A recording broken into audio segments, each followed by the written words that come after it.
안녕하십니까. 경남대학병원 심장내과 손장원입니다. 예, 오늘은 뇌졸중을 진단받았는데 심장 초음파를 왜 하나요? 라는 주제로 저희가 얘기를 해보러 갑니다. 오늘은 두 분의 심장 초음파에 유명한 교수님 모셨습니다. 각자 소개 좀 부탁드리겠습니다. 네, 안녕하십니까. 저는 인하대병원 심장내과의 김대영이라고 합니다. 안녕하십니까. 저는 부산대학교 병원의 이선학이라고 합니다. 그런데 뇌졸중이라는 병은 머리에 이렇게 생기는 병이지 않습니까? 네. 네. 그래서 어떻게 보면 심장하고 전혀 관계가 없을 것 같은데 뇌졸중이 어떤 병인지 김대영 교수님 좀 설명 좀 해주시겠습니까? 네. 뇌졸중은 뇌로 가는 혈액 공급이 중단이 돼서 뇌 세포가 기능을 못하는 손상되는 상태를 이야기합니다. 그래서 이런 경우는 혈관이 막히거나 터져서 발생을 하는데요. 그래서 생길 수 있는 증상은 한쪽 신체가 마비가 되거나 말을 못하거나 아니면 시각 문제 등이 나타날 수가 있습니다. 네. 아주 무서운 병이다, 그죠? 네. 네. 한번 생기면 뭐 이렇게 장애가 남거나 네. 심하면 사망에 이를 수도 있는 병으로 생각할 수 네. 있겠습니다. 그 뇌경색이라는 것은 아까 김대영 교수님 말씀해 주신 대로 뇌혈관이 막히는 병이지 않습니까? 그럼 뇌 검사를만 하면 될 것 같은데 심장 초음파라는 검사를 왜 해야 되는지요? 이선학 교수님 좀 설명해 주십시오. 뇌혈관을 이제 막는 병이 이제 뇌졸중이라고 말씀을 하셨는데, 그 막는 이제 혈전이 머리 혈관 내에서 생기는 경우도 있지만 그렇지 않고 이제 다른 데서 날아왔을 가능성이 있습니다. 그 중에서 이제 뭐 원인을 확인할 수 없는 경우가 이제 전체 뇌경색에서 약 30% 정도가 되고, 그 외 심장에서 또 혈전이 만들어져서 날아가는 경우도 한 20% 정도가 돼서 전체 뇌경색의 한 절반 정도는 이제 심장 검사가 필요한 것으로 생각합니다. 그러면 MRI 이렇게 찍고 하면 다 진단되는 줄 알았는데 그게 아닌가 보다, 그죠? 네, 알겠습니다.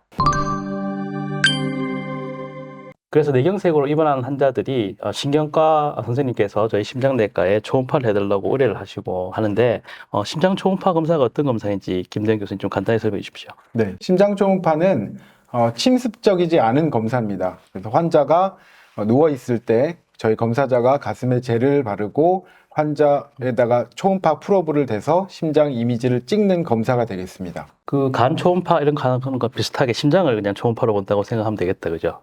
네, 맞습니다. 네. 그래서 환자는 특별히 통증이나 불편함을 크게 느끼지 않고 정해진 시간 안에 심장 검사를 하면서 심장 안에 다른 문제가 있는지를 확인하는 절차가 되겠습니다. 예. 또 어떤 경우면은 신경과 선생님께서 그냥 일반 초음파 말고요. 저희가 조금 환자분들이 내시경을 저희가 수면 마취를 하지 않고 하는 내시경처럼 하면서 하는 초음파를 요청하시는 경우가 있습니다. 그것을 저희가 경식도 초음파라고 하는데요.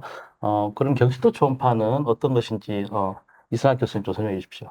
예, 교수님. 경식도 초음파는 말 그대로 내시경과 비슷하게 식도 안에서 이제 시행되는 초음파입니다. 해서 일반적으로 위 내시경에서 쓰는 그 관보다 조금 더 굵은 기구가 사용이 되고, 대신에 그것이 이제 식도까지 내려가면 식도 바로 앞에 이제 심장이 있어서 밖에서 되는 초음파를 보는 것보다 조금 더 많이 잘 보이기 때문에 경식도 초음파를 시행을 하면은 심장 안에 혈전이라든지 아니면 다른 이상을 조금 더 정확하게 확인을 할 수가 있습니다.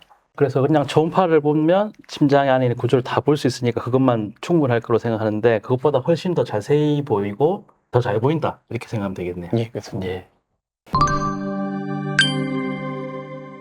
앞서 그 심장 안에 어떤 뭐 혈전이라든지 어떤 구조물의 이상이 있을 때 이제 뇌경색의 원인이 될 수 있다. 그래서 초음파를 본다고 말씀을 해주셨는데 그러면 구체적으로 어떤 병들이 심장에 있으면 뇌경색을 유발할 수 있거나 위험 요소가 되는지 좀 설명해 주십시오. 네, 뇌졸중 환자에게 심장 초음파를 검사를 하게 되면 기저에 있는 심장 문제를 규명하는 데 매우 큰 도움이 됩니다. 특히 심장에서 혈전이 발생할 경우에 그것이 뇌로 이동해서 뇌졸중을 유발할 수 있기 때문에 그것이 있냐 없냐를 점검하는 것이 굉장히 중요합니다. 그래서 심장 초음파를 통해서 심장 안에 혈전이 있는지, 혹은 혈전을 유발할 수 있는 판막에 문제가 있는지, 혹은 혈전이 정체되어 있는 그런 문제를 생길 수 있는 심장 기능의 저하 등을 한꺼번에 확인할 수가 있습니다. 그러니까 심장 안에서 혈전이나 이런 것들이 생겨서 떨어져 나가서 혈관을 타고 뇌로 가는 거니까 심장 안에 어떤 문제가 있는지를 볼 수 있겠다, 그죠? 그러면 아까 그 이선학 교수님께서 뭐 혈전도 있을 수 있지만 어떤 구조적인 문제라든지 뭐 다른 것이 있을 때도 뇌경색의 원인이 된다고 말씀 주셨지 않습니까? 그 중에 이제 대표적인 질병에 대해서 좀 설명해 주십시오. 심장은 크게 봐서 왼쪽과 오른쪽으로 나뉘어 있고 그 양쪽은 이제 서로 통과를 하려면 폐를 거쳐서 이제 이어지도록 되어 있습니다.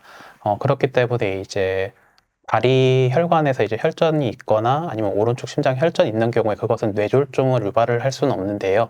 다만 이것을 이제 쉽게 말해서 예외적인 상황이 발생하는 것이 심장을 막고 있는 그 막 자체에 구멍이 나 있는 경우가 이제 문제가 될 수 있습니다. 이러한 경우는 이제 난원공 개존증이라고 하는 질병과 이제 심방 중격 결손 등이 이제 그 가장 흔한 원인으로 밝혀져 있고요. 이런 것에 이제 구멍은 이제 태어났을 때 이제 어머니 뱃속에서는 이 구멍이 이제 선천적으로 만들어져 있다가 심장이 점점 이제 형성이 돼 가면서 그 막이 막혀야 되는데 그것이 이제 덜 막혀 있는 경우가 이제 심방 중격 결손이 되고 아니면 막히긴 막혔으나 이것이 붙어 있진 않아서 심장 안에 다른 이제 압력이 가해졌을 때 밀리면서 구멍이 열리는 것을 이제 난원공 개존증이라고 하고 이 두 가지 질병은 모두 이제 다리에 혈전이 형성됐을 때 그것이 심장으로 들어와서 심장 안에 막을 통과를 해서 머리까지 이제 날아가게 됨으로써 뇌졸중을 유발할 수 있다고 되어 있습니다. 네, 이산학 교수님께서 말씀해 주신 나눈공 개존증이라는 병은 근데 제가 알기로는 아주 흔한 것으로 알고 있거든요. 그래서 일반 인구에서 4명 중에 1명, 저희가 이렇게 3명 있으면 이 중에 1명이 될지도 모르겠습니다. 네. 그러면 그런 그 나눈공 개존증이 있는 사람들이 다 뇌경색이 걸리면 우리 국민의 4분의 1이 뇌경색이 걸려야 되지 않습니까? 네. 근데 그렇지 않는 걸 보면 어떤 특별한 나눈공 개존증이 뇌경색을 잘 일으키는 것이 있는지 혹시 거기서 좀 설명해 주십시오. 네, 실제로 난원공 개종은 확인이 되지 않았더라도 일반 인구에서 많이 존재할 것으로 이제 알려져 있는데요. 근데 모든 환자에서 다 검사할 필요가 있는 것은 아니고 그것을 갖고 있는 사람들이라도 아무 증상이 없고 뇌졸중이 생기지 않는 사람들이라면 굳이 선별해서 검사할 필요가 있지는 않습니다. 다만 뇌졸중이 이미 진단이 됐는데 다른 영상이나 다른 검사에서 뇌졸중을 유발할 문제가 아무것도 없음에도 불구하고 뇌졸중이 생긴 사람, 특히 젊은 사람의 경우에는 반드시 내시경 검사를 해서 난원공 개종증이 존재하는지 아닌지를 반드시 확인해야만 이것을 향후에 뇌졸중의 원인으로 생각하고 막는 치료가 필요하기 때문에 반드시 검사가 필요하다는 이유로 말씀드릴 수가 있습니다. 예, 그러면 말씀 주신 대로 이제 뇌경색은 머리 혈관이 문제가 돼서 거기서 딱 막히는 경우가 이제 많지만 그것 말고 심장에 생길 수 있는 게 나눈공 개존증이고 뇌경색이 머리에 왔는데 MRI 같은 걸 찍어 보니까 혈관이 깨끗하거나 거기에 병이 될 만한 것이 없고 또 보통은 혈관이 막히는 분들은 연세가 많고 담배도 피고 뭐 고혈압도 있고 이런 위험 요소가 많지 않습니까? 근데 그런 것도 없는데 뇌경색이 왔고 그런 사람한테서 나눈공 개존증이 있으면 이거는 이제 그걸 원인이 가능성이 더 높겠다, 그죠? 네, 맞습니다. 그리고 제 주위에 보면, 부정맥이 생겨서 그 부정맥이 생기면 심장 안에 혈전이 잘 생긴다고 하는데, 그런 것들이 뇌경색의 원인이 될 수 있을 것 같습니다. 그러면 그 부정맥에서 부정맥이라는 건 사실 심전도로 보는 맥박의 문제인데, 심장 초음파를 보거나 경식도 초음파를 봐야 될 이유가 있는지요? 심방세동이라는 이제 부정맥이 있는데 그 부정맥의 경우에는 이제 심장 내 혈전이 잘 생기는 것으로 되어 있고 그렇기 때문에 심방세동이 있는 환자에서 뇌졸중이 잘 발생을 하는 것으로 되어 있습니다. 그래서 심방세동 환자는 기본적으로 차드바스 스코어가 2점 이상이 되면은 이제 항응고 치료를 권고를 하고 있는데 항응고 치료를 하고 중에도 이제 뇌경색이 발생을 할 수가 있고 이런 경우에는 이제 심장 안에 혈전이 있는지를 확인해야 되는데 밖에서 보는 초음파로는 큰 혈전은 보일 수가 있지만 작은 혈전은 확인이 어렵습니다. 해서 앞에서 말씀해 주신 경식도 초음파를 이용해서 이제 그 심장 내의 혈전을 확인을 해야 되고 그 중에서도 이제 심방 내 좌심방이라고 하는 구조물이 있는데 그 안쪽에는 이제 특히 밖에서 보는 초음파로는 보기가 힘들기 때문에 경식도 초음파로 확인을 해서 항응고 치료를 함에도 불구하고 거기에 혈전이 생겨 있으면 항응고제 약제를 바꾸거나 아니면 뭐 와파닌이라는 약제를 쓰고 있으면 타겟 도즈 INR을 변경하든지 이런 쪽의 치료 방향의 개선이 필요합니다.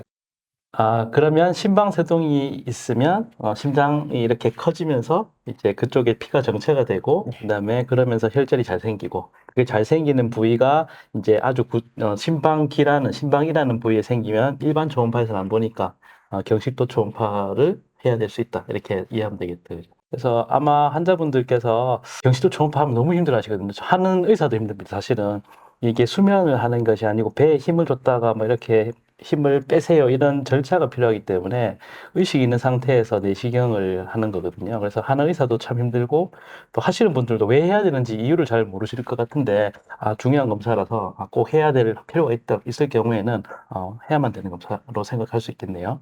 예, 오늘 말씀드린 내용을 요약해 보자면 뇌경색이라는 것은 머리는 뇌혈관이 막히는 병이기 때문에 머리 검사만 해야 될 거로 생각했는데 심장에서 원인이 돼서 생길 수 있는 경우가 있다.